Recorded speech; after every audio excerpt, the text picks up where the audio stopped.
नमस्कार, आप देख रहे हैं टीवी 9 डिजिटल और मैं हूं आपकी होस्ट प्रीति रघुनंदन। आज की सबसे बड़ी खबर तमिलनाडु से, जहां राजनीति में एक नया इतिहास लिखा गया है। फिल्मों के सुपरस्टार, जनता के दिलों के बादशाह अब बन चुके हैं सियासत के सबसे बड़े खिलाड़ी। जी हां, थलपति विजय, जिन्होंने अपनी पार्टी तमिलगा वेत्री कशगम यानी टीवीके के साथ ऐसा धमाल किया कि पूरे देश की राजनीति हिल गई है। 234 सीटों में से 108 सीटों पर जीत और सबसे बड़ी पार्टी बनकर उभरी टीवीके। खुद विजय 2 सीटों से जीतकर बने हैं ताकतवर चेहरा, लेकिन इस जीत के बाद एक सवाल सबसे ज्यादा पूछा जा रहा है, आखिर विजय हैं कौन? उनकी निजी जिंदगी कैसी है? और सबसे बड़ा सवाल, वो किस धर्म को मानते हैं? आज हम आपको बताने वाले हैं विजय की जिंदगी के वो पहलू जो शायद आपने पहले कभी नहीं सुने होंगे। थलपति विजय एक ऐसा नाम जो सिर्फ साउथ इंडिया ही नहीं बल्कि पूरे देश में पहचान रखता है। सिनेमा की दुनिया में उन्होंने एक से बढ़कर एक हिट फिल्में दी हैं, लेकिन अब उन्होंने राजनीति में भी वही कमाल कर दिया है। सिर्फ 2 साल पहले बनी पार्टी और सीधे सत्ता के करीब पहुंच गए। ये कोई आम बात नहीं है। राजनीतिक विश्लेषकों का कहना है कि ये जीत सिर्फ चुनावी जीत नहीं बल्कि एक जनता के भरोसे की जीत है। अब जरा समझते हैं कि इस जीत का गणित। 234 सीटों वाली विधानसभा, 108 सीटें टीवीके के खाते में हैं, यानी सरकार बनाने के बेहद करीब। यहाँ सबसे दिलचस्प बात तो यह है कि टीवीके ने पारंपरिक पार्टियों को पीछे धकेल दिया है, छोड़ दिया है। द्रविड़ राजनीति के गढ़ में एक नए चेहरे ने जगह बना ली है और यही वजह है कि अब पूरा देश विजय को एक नए नेता के रूप में देख रहा है। अब बात कर लेते हैं उस सवाल की जो इस वक्त इंटरनेट पर सबसे ज्यादा ट्रेंड कर रहा है। विजय का पूरा नाम है जोसेफ विजय चंद्रशेखर। उनका जन्म तमिलनाडु में हुआ। पिता फिल्म इंडस्ट्री के मशहूर डायरेक्टर, मां जानी मानी प्लेबैक सिंगर। लेकिन उनके परिवार की सबसे खास बात क्या है? उनके पिता ईसाई हैं और मां हिंदू, यानी विजय का परिवार खुद में एक धार्मिक एकता की मिसाल है।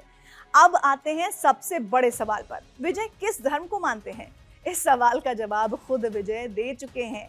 उन्होंने कहा था, मैं ईश्वर पर पूरा विश्वास करता हूँ, मैं चर्च भी जाता हूँ, मंदिर भी जाता हूँ और दरगाह भी जाता हूँ। उन्होंने बताया कि उन्हें हर धर्म में एक जैसी दिव्यता महसूस होती है। यानी साफ है, विजय किसी एक धर्म तक सीमित नहीं है, वो हर धर्म का सम्मान करते हैं। विजय की जिंदगी में कई ऐसे मौके आए हैं जहां उनकी आस्था साफ नजर आई है। मंदिरों में दर्शन करते हुए, चर्च में प्रार्थना करते हुए, दरगाह पर चादर चढ़ाते हुए, यहाँ तक कि रमजान के दौरान इफ्तार पार्टी, नमाज पढ़ते हुए तस्वीरें भी उनके सामने आई हैं।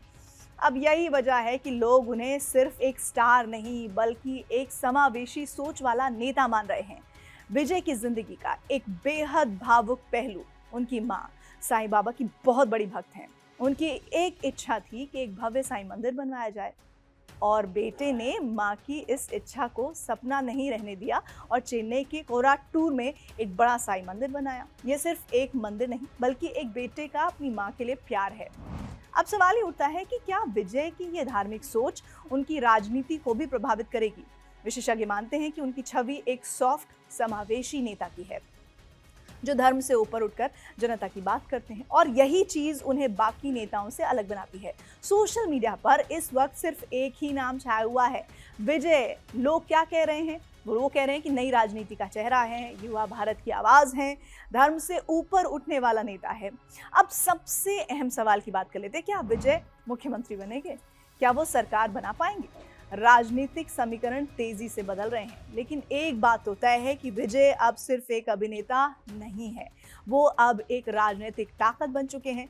तो दोस्तों, एक फिल्म स्टार से लेकर राजनीति के सबसे बड़े चेहरे बनने तक विजय का सफर, उनकी सोच और उनके व्यक्तित्व, सब कुछ उन्हें बनाता है बेहद खास। और शायद यही वजह है कि आज पूरा देश उन्हें जानना चाहता है।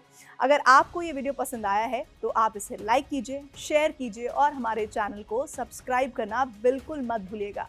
शुक्रिया जुड़ने